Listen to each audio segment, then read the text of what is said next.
Okay, good evening, everybody. Welcome to the IdeaMakers Challenge. I'm Dr. Allison Murphy. I am an assistant teaching professor here in the College of IST, and it's my honor to actually be the faculty advisor to the 5 teams that you're going to be seeing pitch tonight as part of IdeaMakers. Just a little bit of an overview in case you've never heard of the IdeaMakers Challenge. It is a part of Penn State Startup Week, so it celebrates entrepreneurship and innovation and thinking through early stage business models. The teams that you will hear pitch tonight, they identified a specific problem, and each have a very distinctive problem that you'll see. But what's great is they're also interdisciplinary teams. This means it's 2 to 5 members of their team that come from different majors, right? So they're bringing together their expertise from different areas to help solve that problem. Now, the unique aspect of IdeaMakers Challenge is that IT has to be a core component of the solution itself.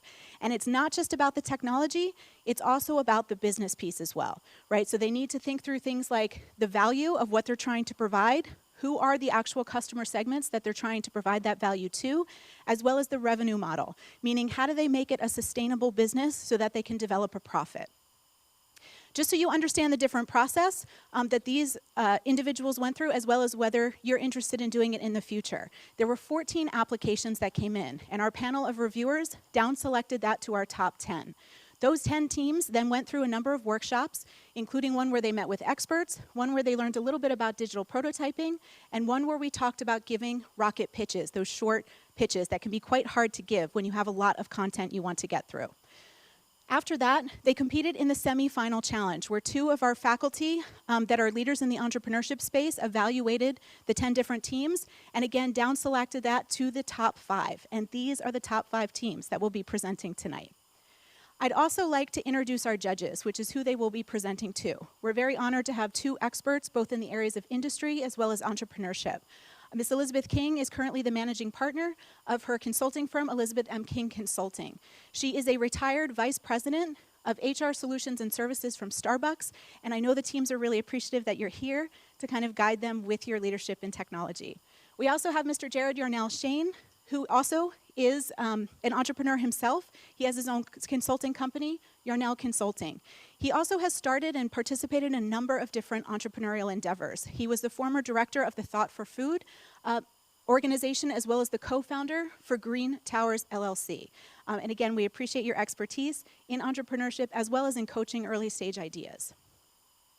Just so the audience knows what the format will be for tonight. These teams have to get their pitches down to just 5 minutes. So as my teams know, Taylor, who's our lovely student volunteer up here, she will be kind of timing you. As soon as it hits that 5-minute mark, she will hold up that stop sign. So please just within 5 to 10 seconds, wrap up your thoughts. And again, that's just to keep it fair across all the different teams. After that, the 2 judges will each ask 1 question that helps teams further elaborate or kind of answer questions related to different things that the judges want to know to make sure that you've hit on all those key areas that we've asked for in the competition. So with that being said, let's get started. I'll invite up our first team, Ag Assist.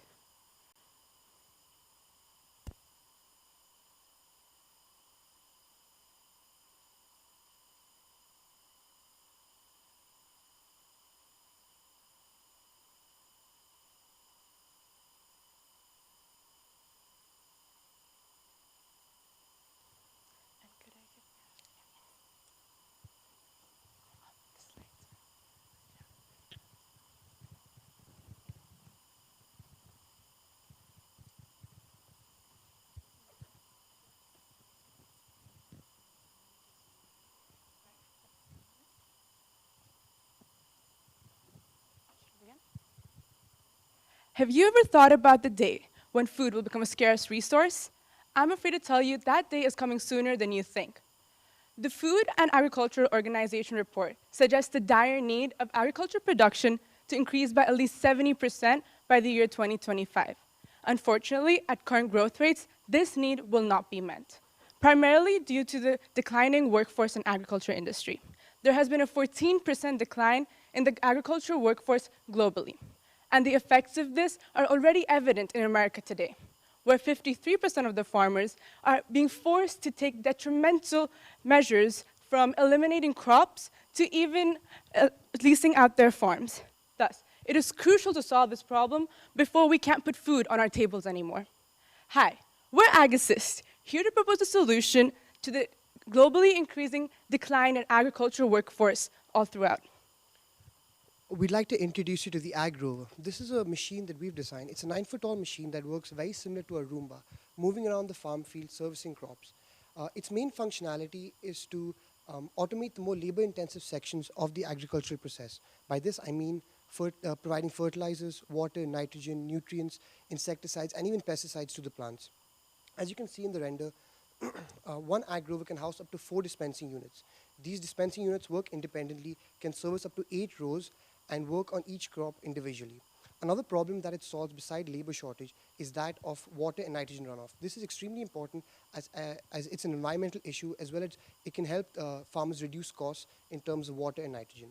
We've made a small-scale model to indicate that the Ag Rover is not only a point of output, but also input.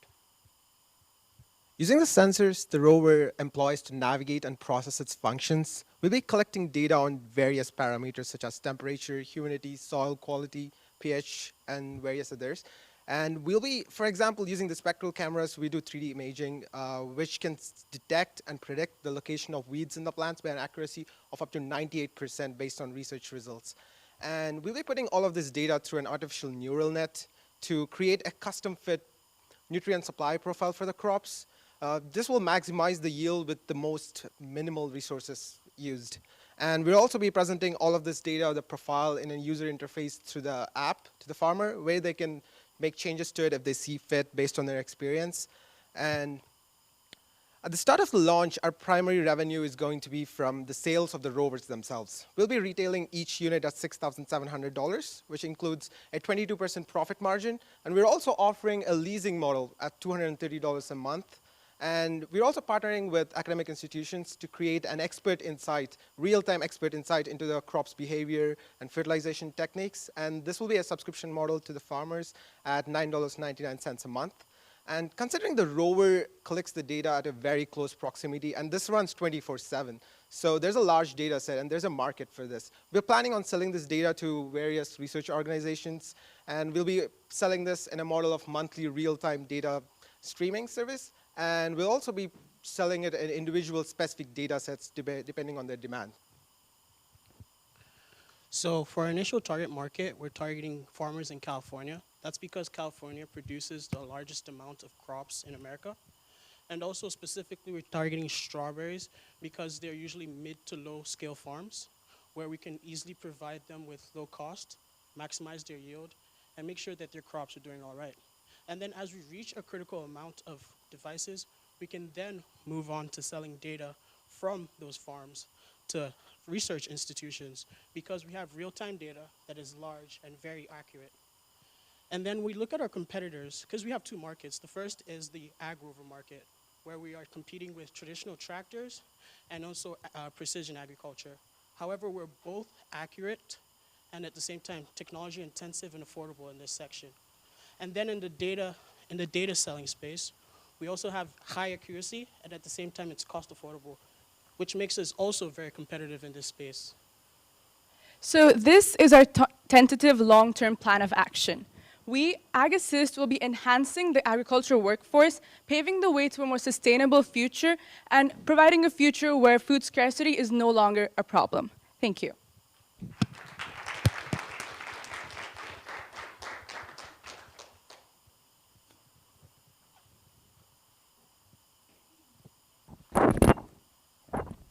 Thank you. You did a good job.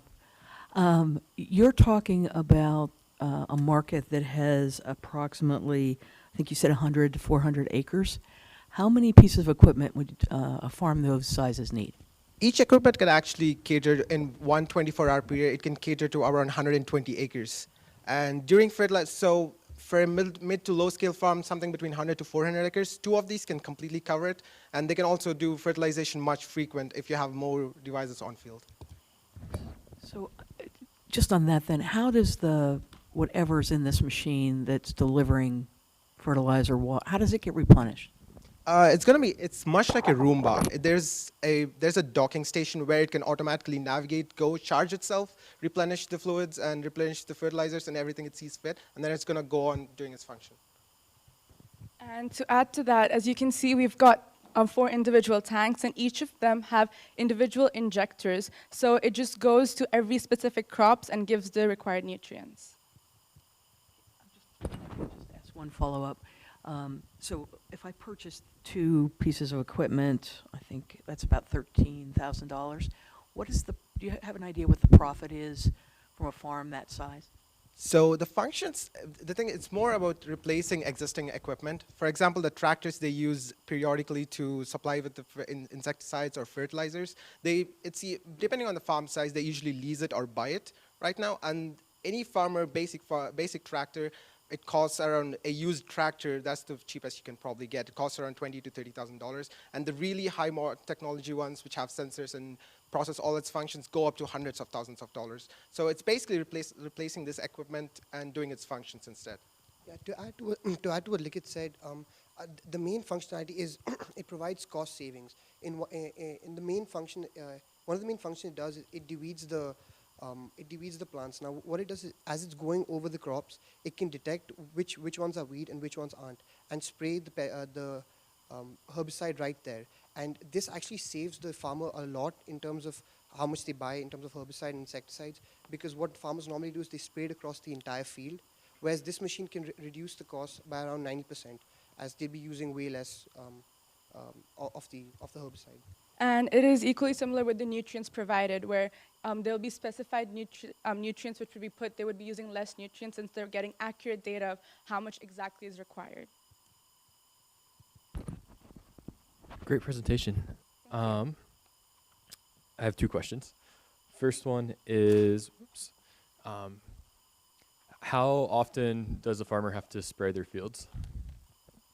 So depending on the fertilizers, it's usually, most farmers, they have 2 types of techniques. It's either once or twice in the entire growth period. If it rains, if there's a runoff of the nutrients, and if there's a scarcity, they have to do it again.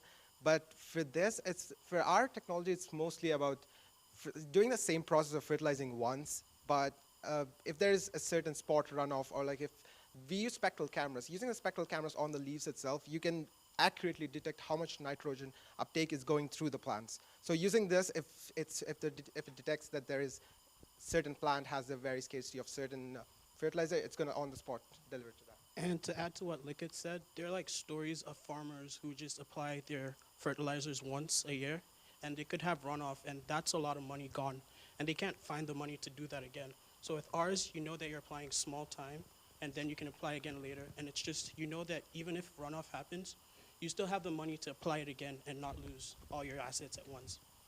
One more point to add to that is that it's collecting data not only for us to sell it to other research institutes, but also it creates a crop profile for the farmer. So during the entire period until harvest, it updates the farmers about the crop health. Great.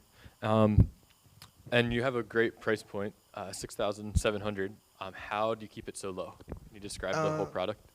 The thing is, we're mostly using low pricing sensors, and the sensors are all equipped on the tank itself. So instead of using many motors to basically control the sensors, the tires themselves automatically navigate directly at a specific distance from the plants. So, and most of the structure is aluminum construction, which is relatively cheap. The fabrication doesn't cost quite as much. And we came up with that exact price by getting quotations based on the metal fabrication structures and the basic motors and tanks.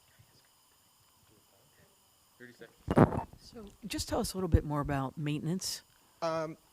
So the thing is, this is very technology intensive. It can detect if the sensors are not receiving the data or anything. If there is something problematic with it. If we have a certain warranty kind of structure, if you buy the machine at $6,700, or if you have a leasing model, we'll be receiving the updates as to if some sensors are not working, so we can directly go and just change the panel. They're all modular, so we can it's just swapping it out. So it has like a phone home. Yes, yeah, but for ours, it's a little smarter than that. Even before the farmer realizes that there's a problem, we'll get the update immediately, and we'll directly contact them and address that. And we actually also talked to Francesco Di Gaia. He's a Penn State professor in irrigation. We discussed about everything, and we realized that nitrogen is actually a bigger problem than most people realize. The nitrogen is the most vital thing, and detecting especially which plants have nitrogen is a big problem. So I think our time's up. Thank you, guys. Thank you. Thank you, Team One.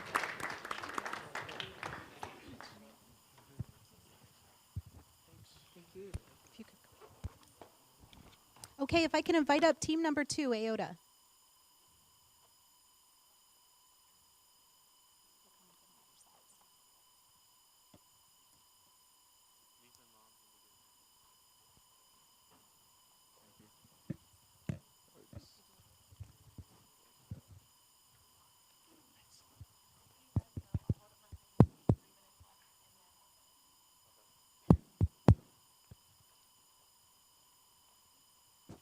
Hi, I'm Nitya and we're Team Iota. Today I'll be presenting Iota, AI On-Demand Advisor, a higher education cloud solution.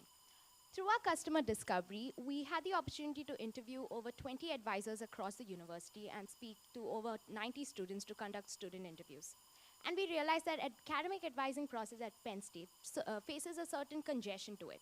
We further narrowed down the problems to problems faced by advisors and students. In fact, the current advisor-student ratio at Penn State is 1 advisor for every 300 students, which is a huge number. This creates a backlog of students for advisors, and the use of repetitive questions adds to it. On the other hand, students have time constraints and can't wait for 2 to 3 weeks to meet with their advisors and have an expectation of quicker answers.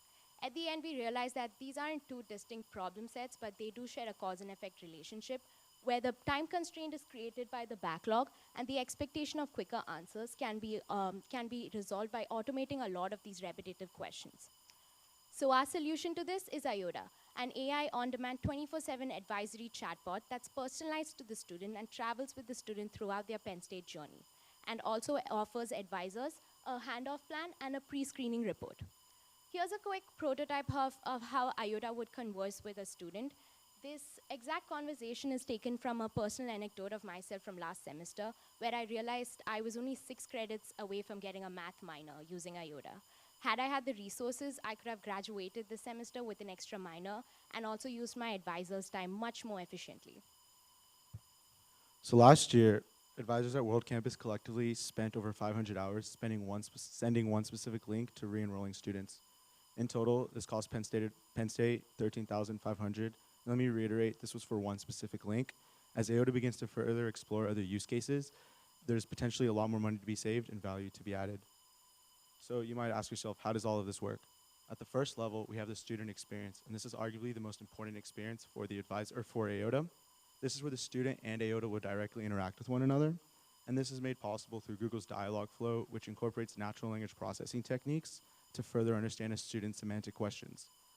The next is the data analysis. All the conversation data will be stored in Google's Firebase database, and from here we will be able to apply further machine learning methods such as sentiment analysis and topic modeling.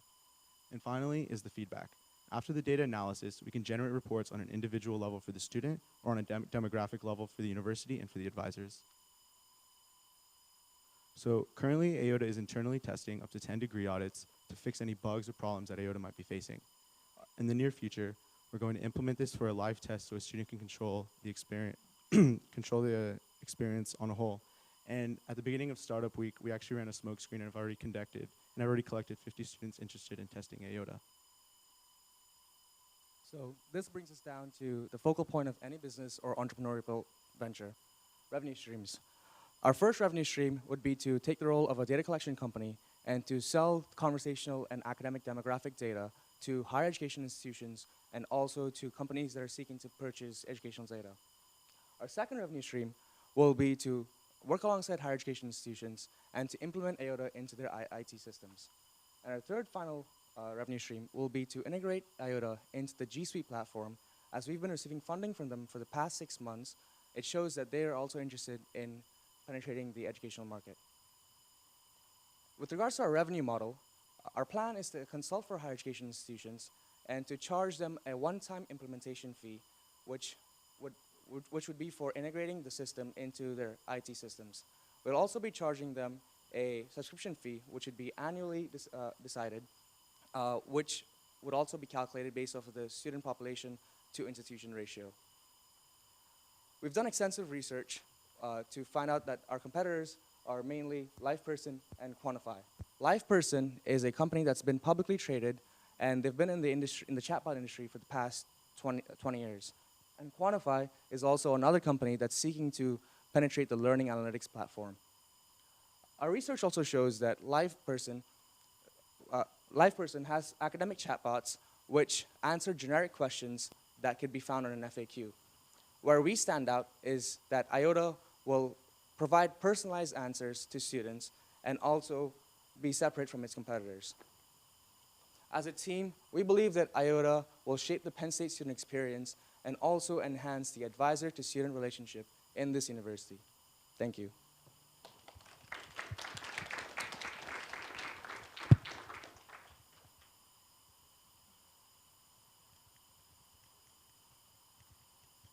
Job. So you have two really big competitors. One of them's a public company. How are you going to compete with them? So we stand out, as Mukesh reiterated, we stand out where we provide personalization. So LivePerson, it currently deals with getting in new freshmen into college, so giving information about how to get enrolled into a specific university and so on. But it's just generic, there's no personalization to it. And Quantify isn't really delving into chatbots as of now. It's trying to give out links, like provide FAQ answers directly to students. So as he said, we stand out with the personalization we provide to students. So when you go to your advisor, every one advisor has a student assigned to them. So that's where we are mimicking that process. We're using the same thing that an advisor would use, the degree audit, which is personal to a student's academic life. So it seems that the questions would be, maybe the questions would be the same, but the answers might be different by institution. How does the installation process work, and what do the schools do once they have the product to be able to maintain the system? So the first thing that we would do is, so the idea is every school has some form of degree audit. It's the personalized record for a student. So we would first have to look at how that looks, and I'm assuming they each are a PDF record. So then the process would be to understand the degree audit and then go to the university's website, like their course bulletin, and write a Python script to create a hierarchy of every degree offered at Penn State, which in turn will give you the classes. And then from there, once you have the university's, once you understand the system of the university's personal documents and the system of how the university determines majors, minors, certificates, and associate's degrees, then you can cross-reference that personalized document to the university's course database.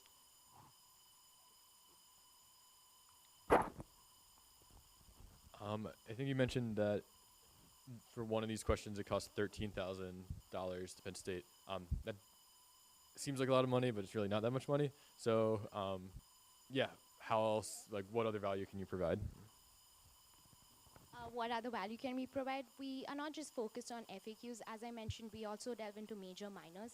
So we've scraped over 5,000 pages worth of major, minors, and certificates. So in reality, without our tool, you would sit with your advisor for 30 minutes and discuss on just going through these pages into understanding what major, what minor, or what certificate you can look into.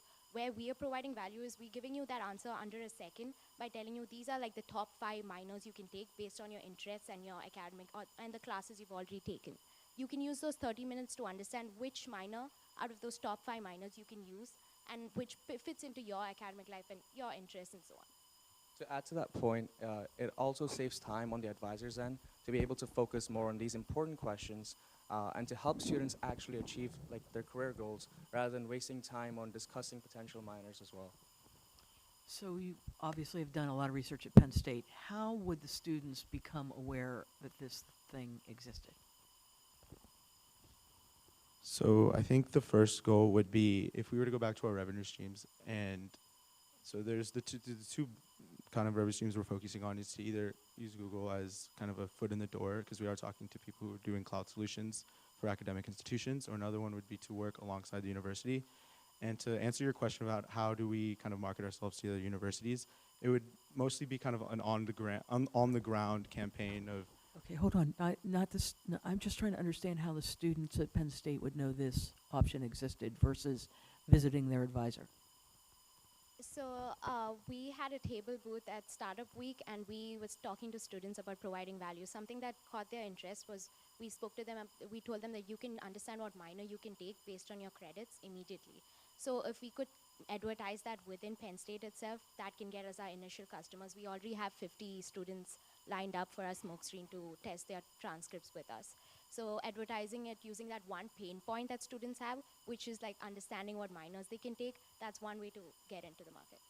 To add to that point as well, we will be setting up tables at each college so that we'll be able to reach all the students at Penn State with all majors and all minors, so they'll be aware of this product and they can also use this to help their student-advisor relationship.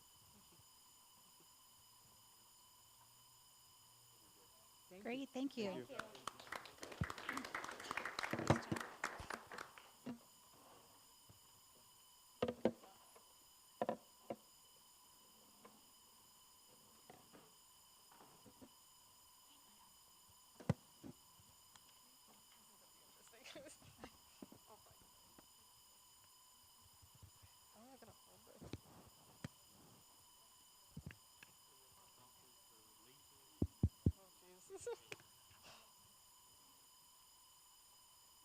Let me think. Can I do this? Let's see if I can multitask. Yeah, I might need you to do it. Thank you. Yeah, perfect. Yeah, of course. Yeah, sure.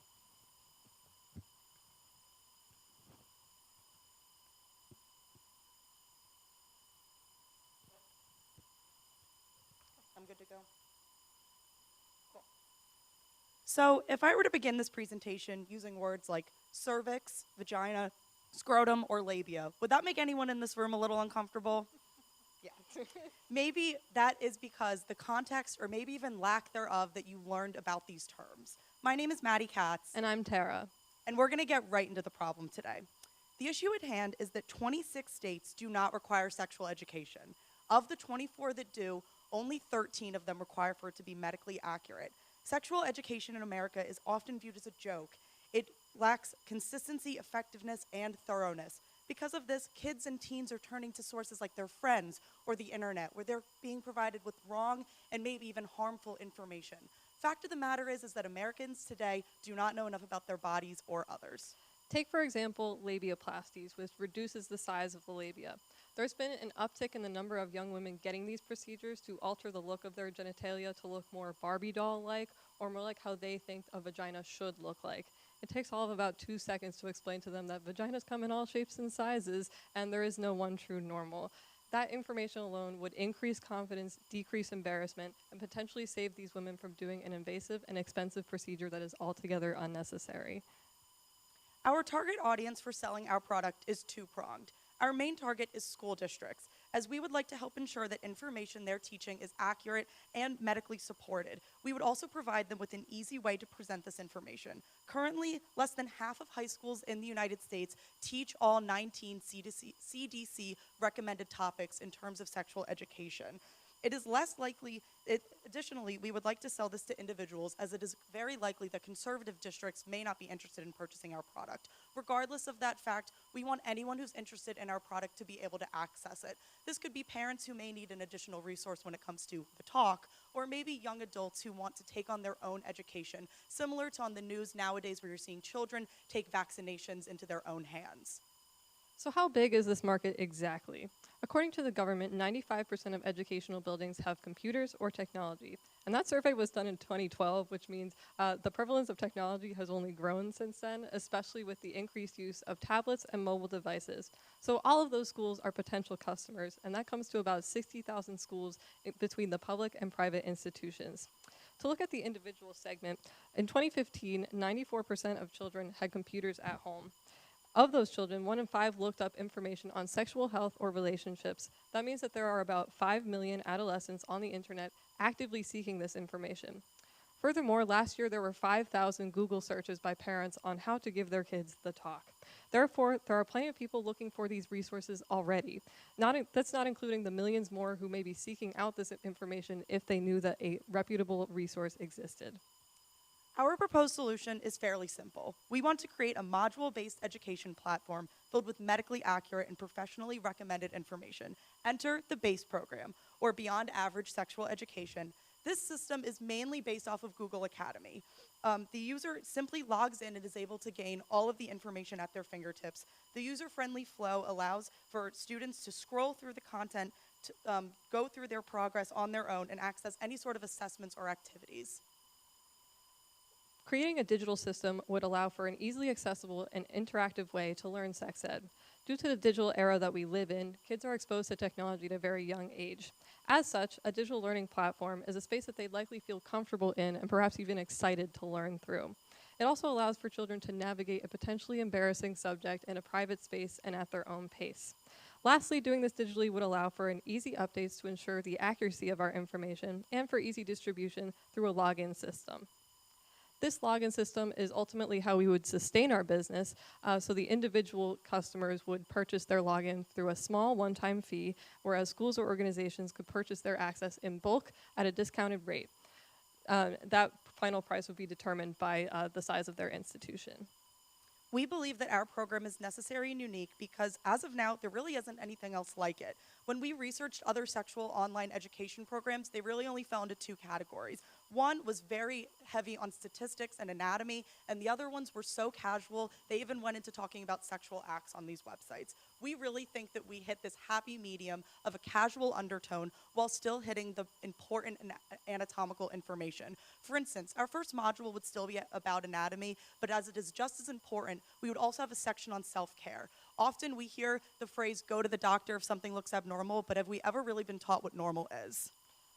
Ultimately, this product would allow for a more consistent, comprehensive education and put the trust of the public back into our education systems, not Google. Thank you.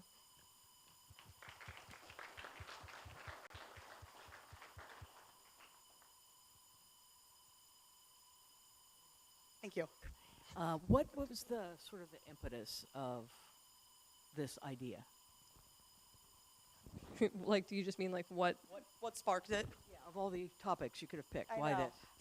So I'm okay. A Well, bunch of different things. Yeah, so I actually was watching the new Netflix show, Sexual Education, or Sex Education, sorry. And it was about in January where I like turned to my roommate who was sitting next to me and I said, oh, like, you know, like I just realized like I really didn't have a good sexual education. And she kind of was like, me neither. Like I didn't learn what I really needed to learn. I was like, I'm 22 and I still have to look things up on the internet.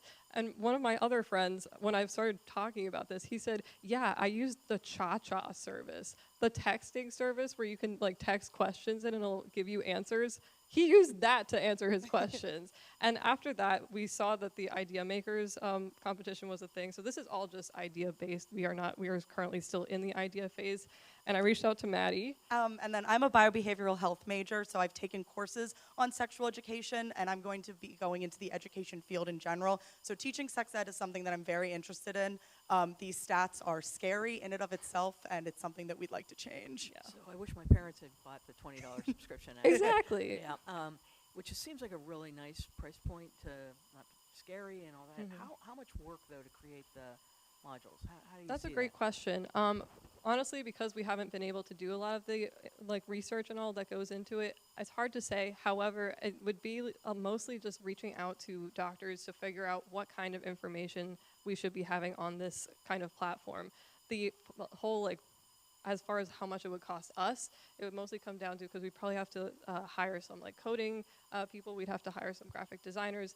That stuff would cost money. I don't have a price point for that at the moment. However, we think that as far as the work effort, it shouldn't be like overly complicated. Additionally, all of this information is already out there. It's really just in a bunch of different pockets of different websites, resources, universities, the CDC. It's really just taking all of it and creating one system that is user-friendly that students can use. I learned so much in the last like 2 weeks. I have.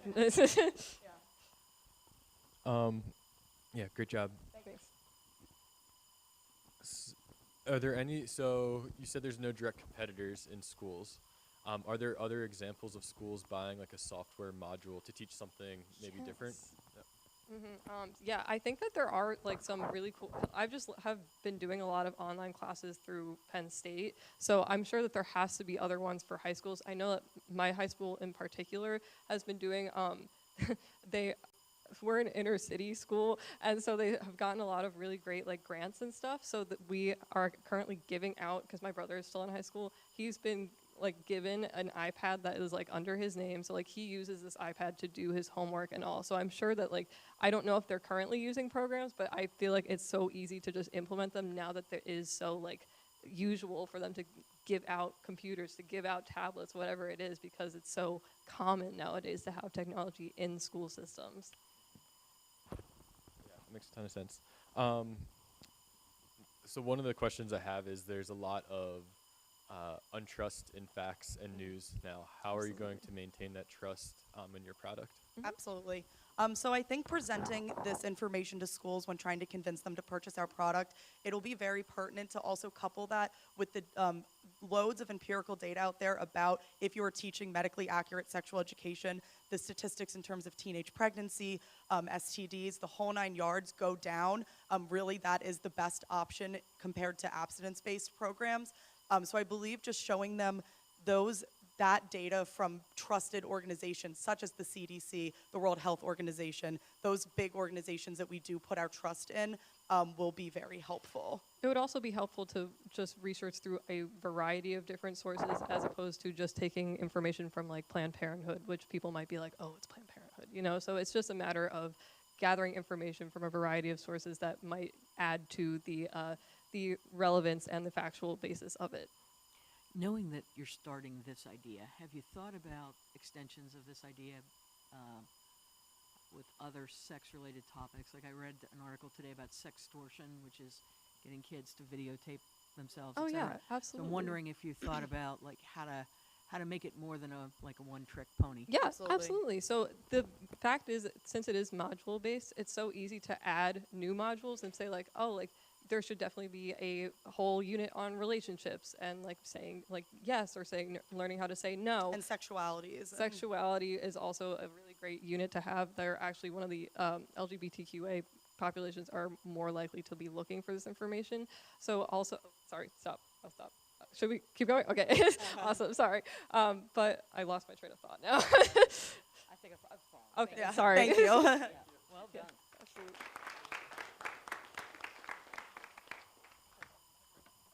Thank you.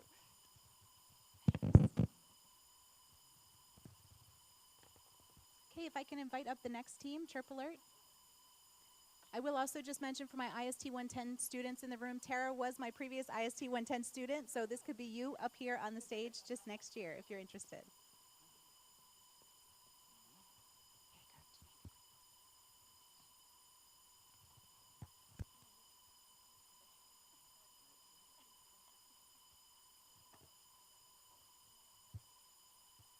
Sounds good. All right, hello everyone. My name is Andrew Wojemski. I'm one of the co-founders of TripAlert. We are building a device for decentralized security for rural communities in Africa. So this is Beni. Beni is a city in the Democratic Republic of Congo. It's one of the largest cities in DR Congo. And what you can see here in this picture is all these white huts right here are actually tents. And the reason that these people are staying in tents is this is actually right outside of the main city of Beni. And as a result of violence inside the city, mostly ethnic conflict, people have been pushed outside of the city limits to seek refuge. And so the reason for this is that there are many terrorist groups in this region, one of which is called the Allied Democratic Force. And so contrary to what the name may suggest, that Allied Democratic Force is actually a terrorist organization. They have ties to the likes of ISIS and Al-Shabaab, and their goal is to basically just spread violence and kill people. It's a shame. And so on August 14th, 2016, there's an event that has become known as the Beni Massacre. At night, members of the Allied Democratic Force entered the village and killed 64 people with machetes. And upon investigation afterwards, what they actually found out is that the day before this attack occurred, the attack occurred at night, so the day before, some people actually saw members of this militant force emerging from the forests on the outskirts of the village, actually coming into the village. The problem is that these few people that saw them coming didn't have a way to disseminate that information to the rest of the community. This is a big problem for non-governmental organizations who specialize in preventing violence in these regions, and especially for the people who live there as well. They have no real means of knowing when attacks like this are going to occur, and therefore cannot prepare or evacuate. There are organizations, one of the non-governmental organizations is called World Relief. They specialize in making systems to protect these communities. And we've actually partnered up with them because they came to us and they said, we need a better early warning alert system. They use megaphones, and some systems try to use cell phones. The problem is that not the technologies that they're currently using aren't widespread enough to be totally effective. So to combat those issues, what we've done is we developed our own technology.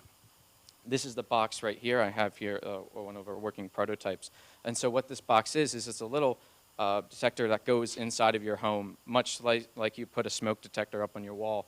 And what it does is it connects to everyone else who has one of these devices. So the idea is that everyone in their house has one of these devices, and they all connect to each other via a mesh networking system, and they're additionally connected to the internet. So it's really incorporating the Internet of Things into creating a security device for people in these communities.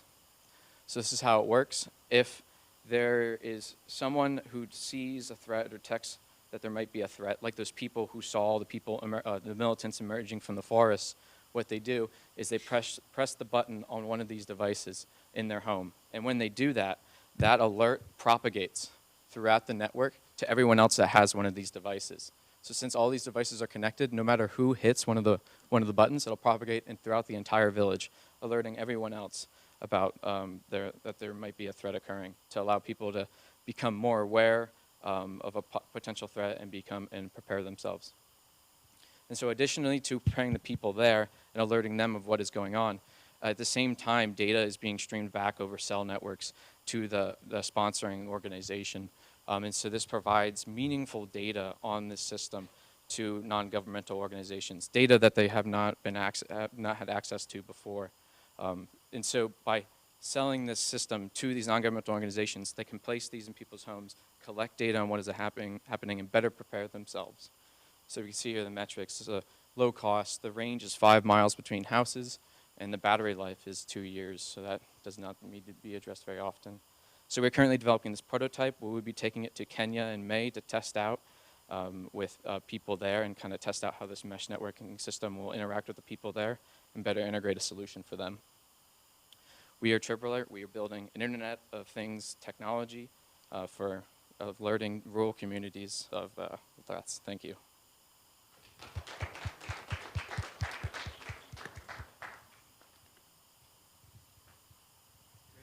Solving a real need here. Thank you. Couple questions. Are you selling directly to the NGOs? Yes. So the idea right now is to sell right to the NGOs, and in return we're providing them with the data back as well of what's occurring in those communities. Okay. How do you make sure that you stop like red herrings, like just people going on this network and Yeah, so that's a good question that comes up a lot. So the idea right now is to kind of prevent these false positives by occurring by incorporating some sort of algorithm to predict when a false alert is occurring, when a true alert is occurring. And so the idea behind that is if one of these devices goes off, like if one button gets clicked on one device, that could easily be an error, so we ignore that. But if there's multiple devices that have an input, and multiple devices in a really closed area, we can determine, okay, that doesn't happen by coincidence. That means something. Allow the alert to go out to the rest of the community. Gotcha. That makes a ton of sense. Okay. And you mentioned, so on NPR this morning, I just heard about Zello, which is a phone-based app that does something similar through Mesh Network. What are some other competitors that you have? So there's a bunch of other competitors as well that use cell phones that don't use mesh networking. So they just, connecting the phones through over cell networks and stuff like that. Those are the cell network-based solutions, and there's a couple of them, are by far the most popular because it allows you to reach the widest amount of people. There are low-tech solutions as well. I mean, some of these organizations just designate a community leader to run throughout the villages and tell people. The phone networks are the biggest ones. The problem with that, and the problem that World Relief, the organization we're working with, came to us with, is that sometimes when these militants enter these villages, they'll actually take down cell towers and remove cell access. So there's a need for a last resort technology that everyone has and will work no matter what. So if you take one of these out, the rest of the network still survives, and we don't have to rely on technology like that. And the phone thing, in some of these communities, there might be at max like one phone per family. So we want to make sure it's a technology that's available to everyone.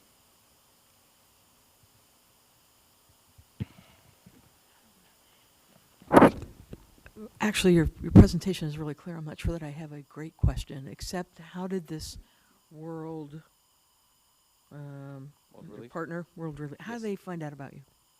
So we have kind of born out of the humanitarian engineering and social entrepreneurship program here. Jared knows all about that, but we've done a lot of different projects in the past. The program's done a lot of projects in the past. So the HESI program is pretty well known for doing stuff like this. So our director of the program, John Gershenson, actually had some connections to people there, and then they came to the program, to the HESI program with this problem, and then we said, let's make a solution.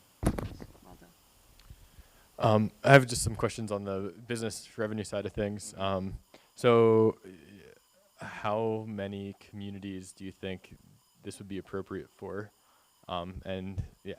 Yeah, so it would work in a lot of different areas in Africa. We looked at the DR Congo, we looked at South Sudan, even other communities too in like South Africa and stuff where you see really, really high density housing in really low income areas or areas where crime is unfortunately pretty prevalent and can work from areas like those. The units sold is in the hundreds of thousands potentially for these communities. There's a lot of areas of the low enough income that they need something like this. And how much does it cost to make a unit? So it would cost us between $10 and $15 to make it. That's anticipated volume costs. So would you run it like a nonprofit? Is that the idea? Yeah, the idea is to run as a nonprofit. All right, excellent, great. Thank you.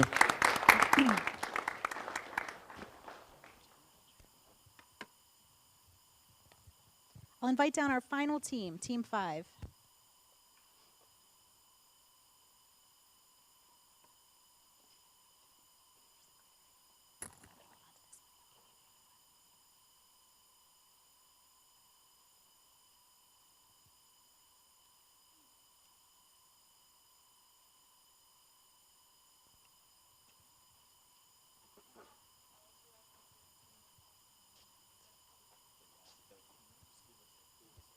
Take your time. Yeah, absolutely.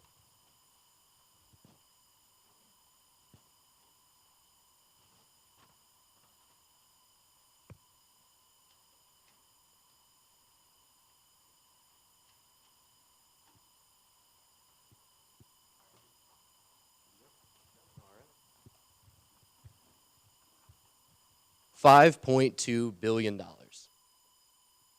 That is how much money was lost by medical device manufacturers to the recall of faulty medical devices that they produce and shipped, according to a 2013 study by McKinsey Consulting.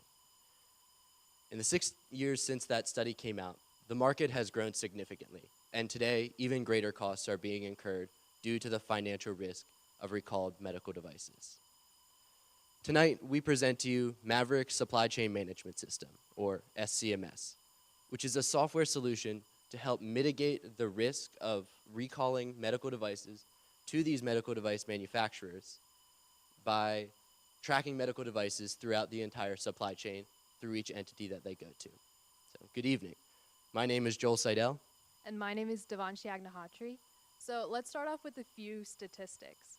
Over the past 10 years, on average, there have been about 2,500 medical device recalls per year, with each recall event affecting thousands of devices. So in each recall event, every device has to be located on an entity's local data records and then be removed from distribution. With the current existing infrastructure, this process is both very tedious and prone to error and negligence. There's communication between entity A to B, B to C, but there's a lack of communication between entity A and C, which results in large gaps of information in the supply chain.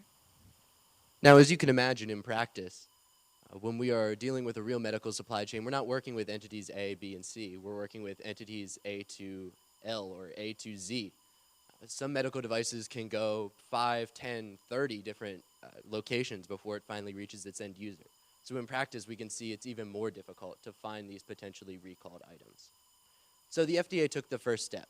In 2013, legislation was passed, which legally required medical device manufacturers to provide data about the products that they were producing as they rolled off the manufacturing line, and the FDA would assign a unique device identifier code to it, essentially a license plate, which would uniquely identify it throughout its lifetime. But that's not enough. Collecting this data and having it available on the public domain as it is right now by the FDA is simply not solving this problem. It's a step in the right direction.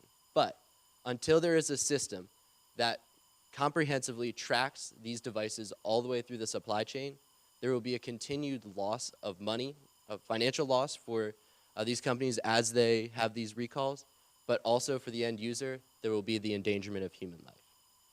So Maverick Supply Chain Management System is a software solution to fix this problem. It's a cloud-based big data system which allows for us to track every medical device on every stop it makes throughout the supply chain. This includes manufacturers, wholesalers, hospitals, hospital procurement, and everything along the way. Now we do this through a series of check-in and check-out as a device physically arrives at a location or warehouse. So the Maverick software actually has three parts to it. There's the web interface, which is the portal that we have constructed to allow our customers to be able to view their devices as well as the devices of the suppliers they're working with, as well as seeing the chain of custody that these devices have traveled through to get there. And they're also able to see the data that the FDA has on file on that specific device to ensure the data integrity there. The second part is our cloud-based API. When we first started Maverick, about a few months ago, we used to have a tiny server. It had 256 megabytes of RAM, so it was incredibly powerful and expensive, as you can imagine. I used to have 512, but I dropped it and broke one of the cards. But now we have graduated to using Amazon Web Services to host this. We're using a Java-based API all over the secure sockets layer to be able to pass information between our web service as well as systems that are already integrated in our entities into our data API and be able to interact with the third part of Maverick, which is our structured data system, which we only limit access to through our API so that we can ensure data security as well as data integrity. So one of the key aspects that sets Maverick apart is that it's able to provide these benefits without having to replace the existing structures that are in place with our customers. Instead, it runs alongside their systems, reducing implementation costs and allowing our customers to retain autonomy over their system. So I actually have on the board here a working model of what Maverick would look like. This is a listing of some of the item details. We pretended to be a company called Spine Frontier, which is an orthopedic device manufacturer. So this is taken right off of our live test version. We're to the point of development where we are able to have a working model. So we've actually been selected for the Summer Founders Program this summer. So we are going to finish this product by the end of the summer and then work towards selling directly to manufacturers to have this, to have the revenue stream through that, as well as partnering with wholesalers to be able to use their pull in the supply chain to work this solution down and be able to have it in as many entities as possible, which makes it especially beneficial.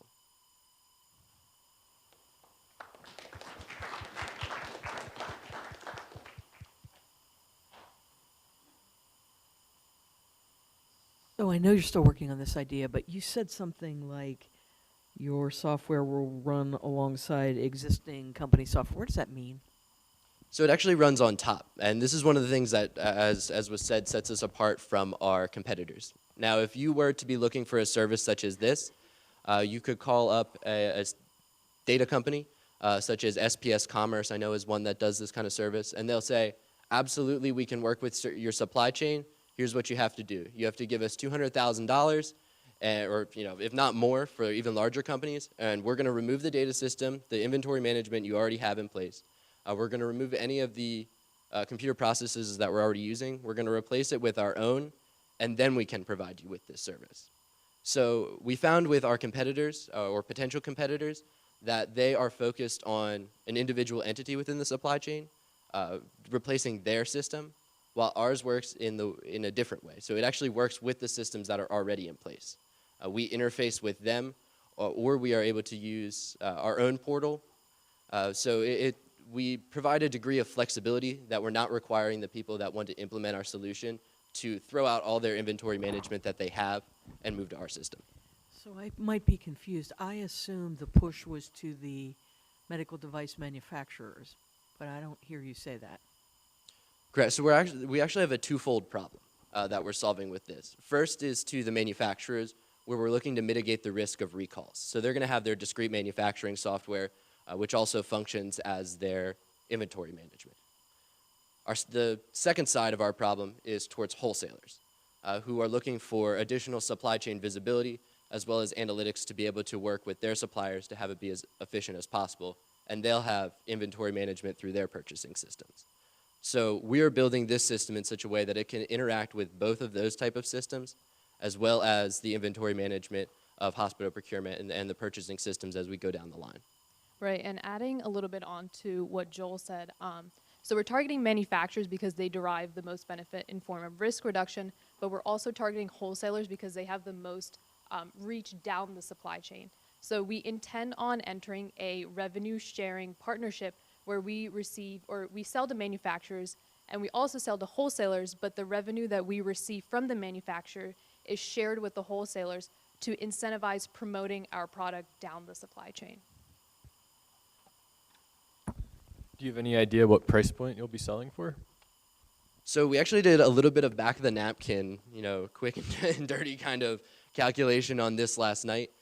So we're looking to sell it as a software as service, so it will be a subscription. We're looking somewhere in the price range of about $25,000 to $50,000 per year to an individual supplier, or manufacturer, or wholesaler. So if you take $50,000, which is the top of our price bracket, and say we can get 10% market share, there's about 6,500 medical device manufacturers in the United States.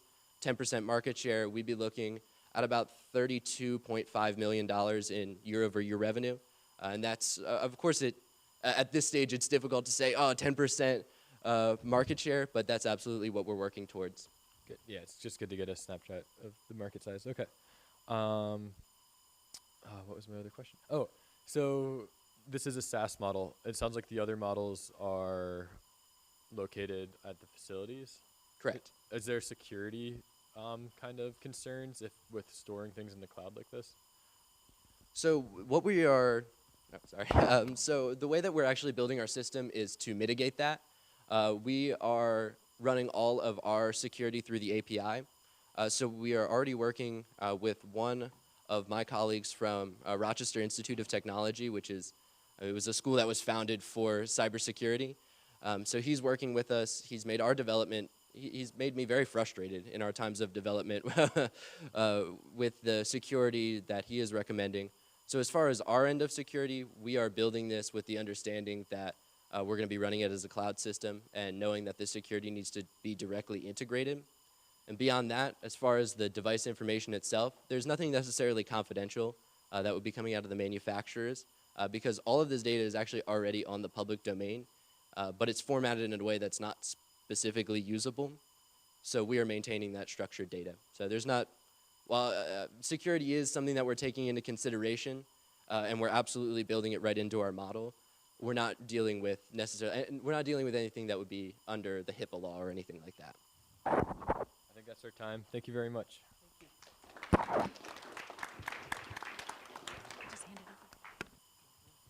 So congratulations to the teams. You guys can kind of take a sigh of relief. The hard part is over. At this point, I'm going to invite up last year's winners to be our keynote speaker while I take our judges out to talk about who the winners will be. So if I can invite up Chevy, Steve, and Matt to the front, please. So these are our keynote speakers. As mentioned, they won last year's competition. They are Team Moichor. They used to be HemoGo. They've recently rebranded. And they're going to talk to you kind of about their journey. And I think what's great about this, and a lot of students enjoy, they are students. They're graduating this semester, and they've accomplished all of this as being students, right? And you'll hear kind of their post-IdeaMakers journey, including winning even more prestigious competitions, as well as starting their actual business. So as I take the judges out, please enjoy your time with Chevy, Matt, and Steve. Cool. So yeah, I'm Chevy. I'm Matt. And I'm Steve. Yeah, so we entered the competition like a year ago with an idea of doing complete blood counts, which is like a red blood cell, white blood cell, and platelet count on humans.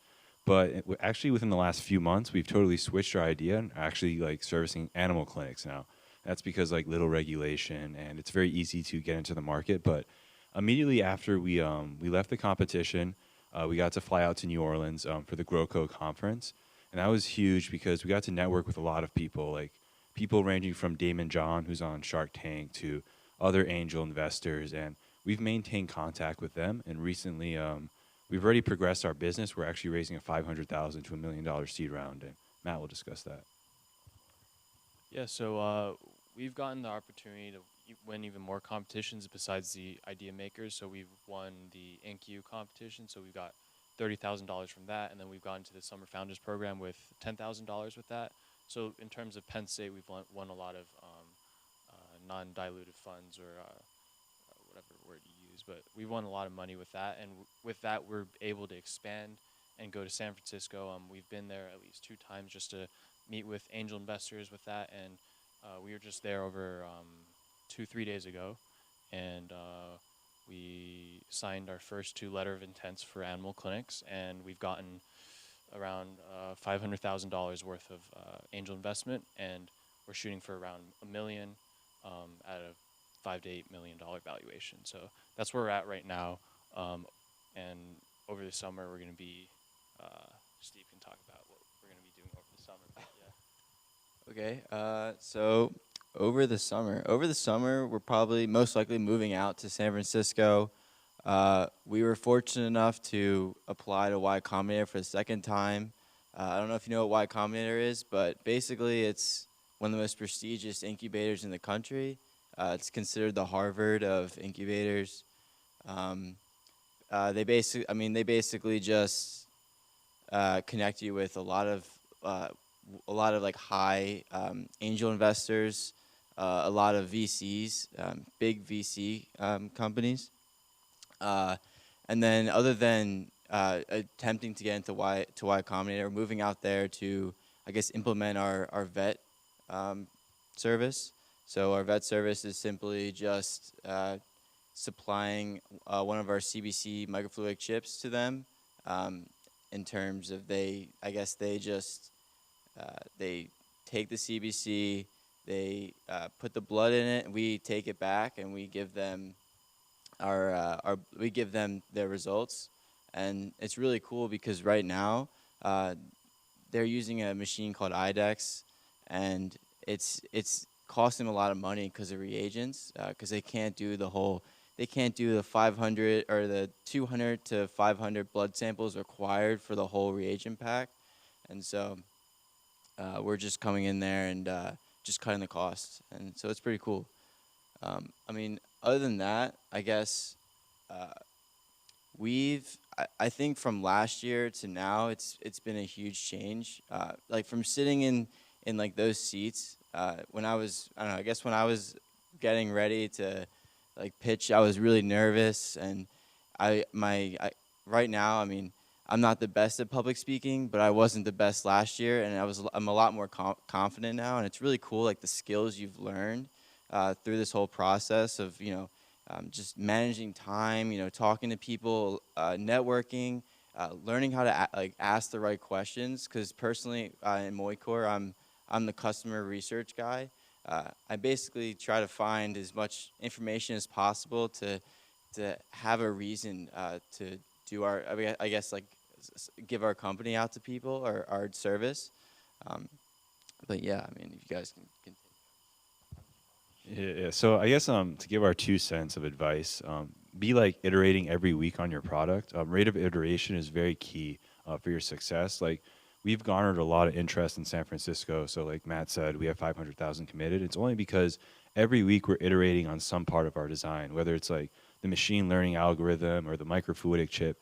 Every week we're improving some aspect of our product, and that goes with what Y Combinator says. Every week you should be striving to grow 10%. And if you can do that, you'll be able to be a really successful startup. The next thing is just really having a strong foundational team. So like we have 4 co-founders, and we're pretty good friends. We understand each other's work styles, but it's very important. Like, if one co-founder leaves, that puts your team at jeopardy. So make sure you have like a good group, a really foundational group that is like ready to go down like a really rough path, because it's very hard to do a startup, but it's at the same time it's very rewarding. Yeah, basically whatever he said. I mean, basically try to iterate your product. Iteration is probably the most important thing in an early startup. So we really try to achieve that, and basically if you can do that, I think you're on the road to success. So yeah. That's all we have.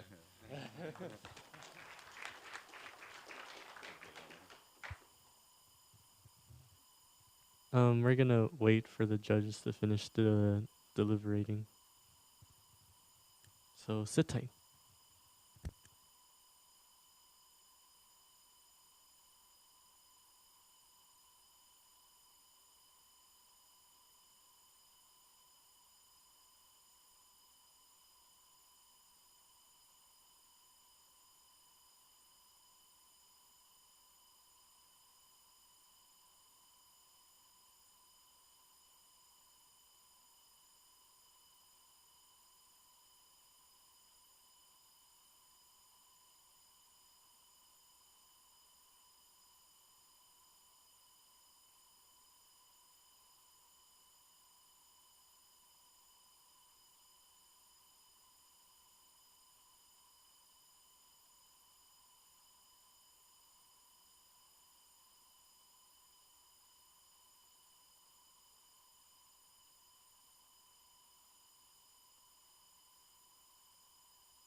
Okay, we have some decisions here, but before we start, thank you, first of all, to Chevy, Matt, and Steve for talking to the audience.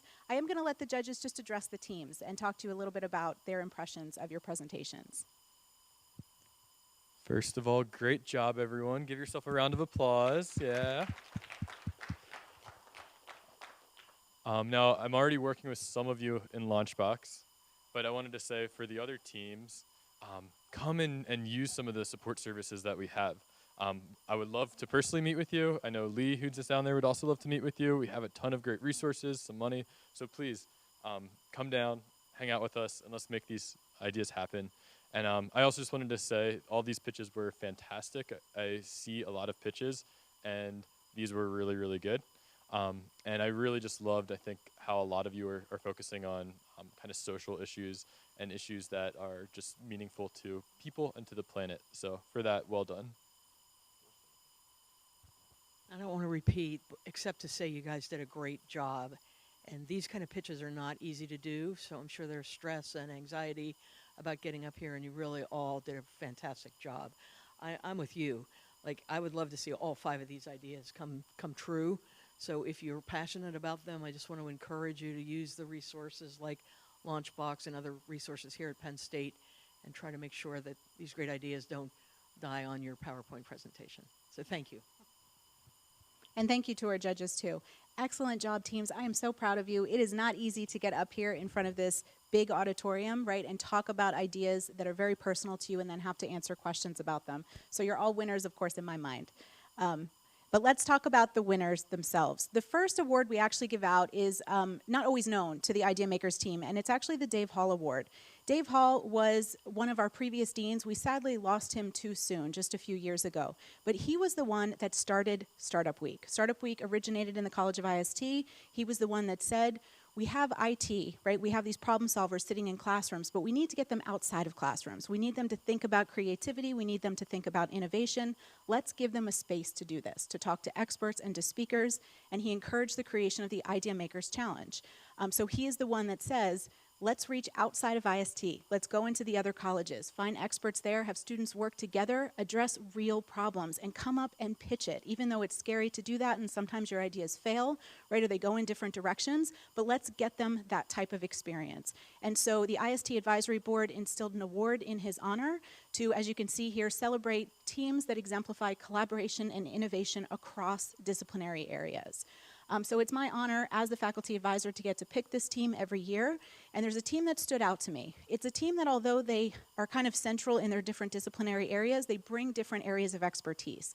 They also showed up to every single event.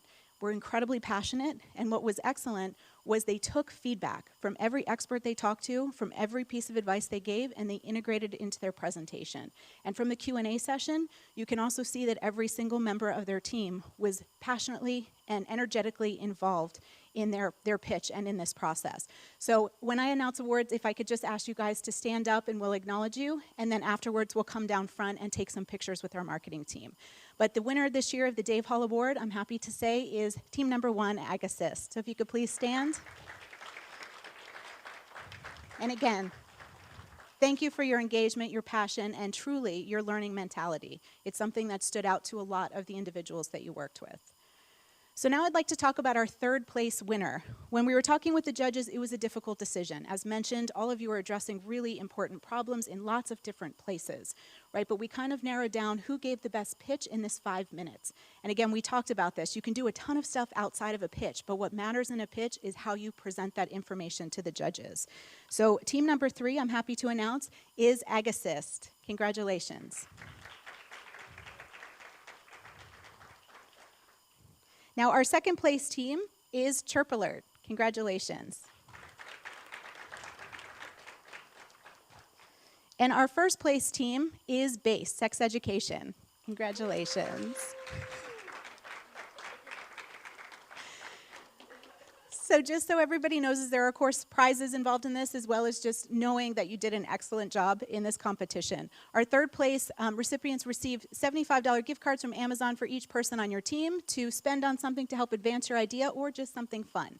Our first place and our second place teams, we actually like to give experiential awards to give you some sort of experience to better network and to learn more about entrepreneurship and tech innovation. So we are sending first and second place teams to New York City to Wall Street Journal's Future of Everything Festival in May of this year. So congratulations to the teams again.